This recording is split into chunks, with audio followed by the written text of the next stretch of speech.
প্রিয় দর্শকগণ, আপনারা যারা কোনো দিন ডিম ভেজে খেতে পারেন না, অনেক কঠিন মনে করেন ডিম ভাজিটাকে, অবশ্যই তারা এইভাবে ডিম ভাজিটা বানায় খাবেন। খেতে খুবই সুস্বাদু, খুবই ইয়ামি। এই যে আপনারা দেখতেই পাচ্ছেন ডিম ভাজার প্রসেসটা। আমার হাসব্যান্ড কিন্তু এইভাবে ডিম ভাজে। তার হাতের ডিম ভাজা কিন্তু খুবই মজা। আমি আশা করি আপনারাও এইভাবে ভেজে খাবেন, খুব মজা পাবেন। এ তো আপনারা দেখতে পাচ্ছেন তার হাতের কাজ কত ফাস্ট। সে এত ফাস্ট ডিমের ম্যাশগুলোকে সরাচ্ছে, তা তো আপনারা দেখেই বুঝতে পারছেন। যাই হোক, একটু ধৈর্য নিয়ে দেখেন, কি আর করবেন। হ্যাঁ, ঘণ্টাখানিক পরিশ্রম দিয়ে অবশেষে হলো ডিমটা ছড়ানো ছিটানো।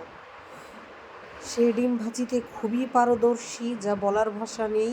দেখতেই পাচ্ছেন কি চমৎকারভাবে ডিমটা সে উল্টিয়ে পাল্টায় নিল। এখন ডিমটা কাটার পালা। যদিও বা ডিম আরও আছে, কেন সেগুলো কাটাকাটি করতেছে আমি ভাই বুঝতে পারছি না। তারপরেও আমি অক্লান্ত ধৈর্য ধরে ভিডিওগুলো করেই যাচ্ছি। আপনারাও দেখতে থাকবেন শেষ পর্যন্ত।